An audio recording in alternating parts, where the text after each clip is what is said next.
Long before the world became a constant stream of notifications, the sun rose over a village where work was measured by a man's calloused hands.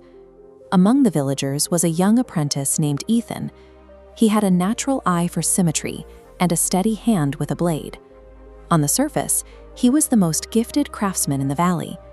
But Ethan's workshop told a different story. It was filled with beautiful starts. He'd begin a chair with expert precision, only to leave it legless in the corner.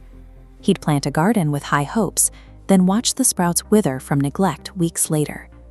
There was a recurring moment in every project, a specific psychological wall where the novelty of the new idea wore off and the heavy lifting began.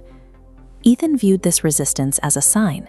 He told himself that if a task became truly difficult, it was simply proof that he wasn't meant to do it. He mistook the standard friction of hard work for a lack of personal alignment.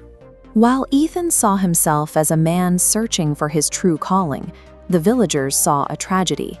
They stopped asking when his projects would be done, recognizing that his talent was being swallowed by his habit of walking away.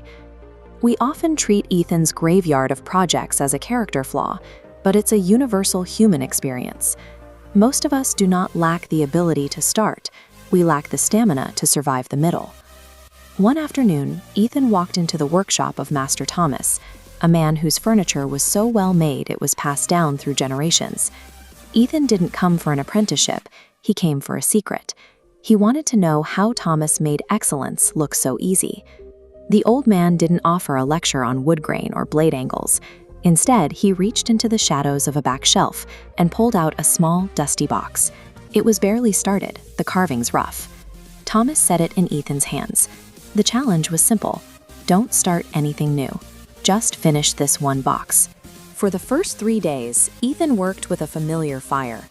He enjoyed the newness of the challenge and the weight of the old master's tools in his hands. But by the end of the week, the patterns became grueling. His hands began to ache. The internal spark he relied on was flickering out, replaced by the mounting weight of effort. He reached the exact point where he always stopped. He looked at the box, saw only a source of pain and imperfection, and slammed his chisel onto the table. He told Thomas it was impossible. Ethan was experiencing a standard biological response. We are wired to seek the dopamine of a new beginning, but we are also wired to avoid the discomfort of the quitting point, the moment where the work stops being fun and starts being work. Thomas didn't argue. He simply led Ethan out to the rear of the shop. Lined up in the sun were rows of cabinets and chairs, so perfect in their execution they looked crafted by a machine.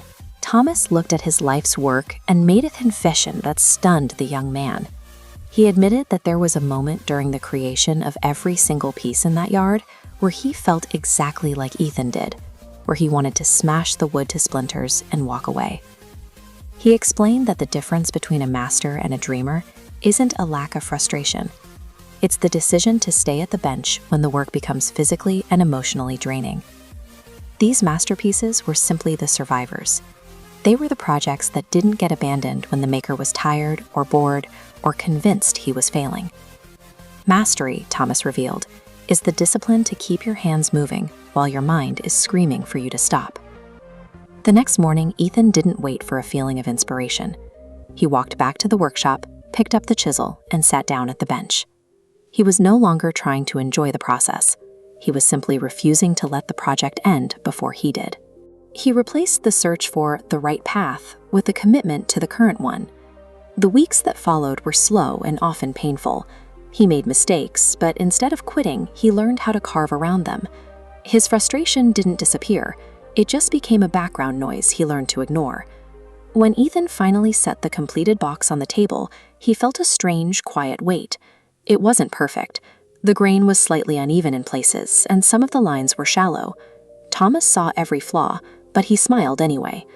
He valued the box as Ethan's most significant achievement, because for the first time, Ethan had outlasted his own urge to give up.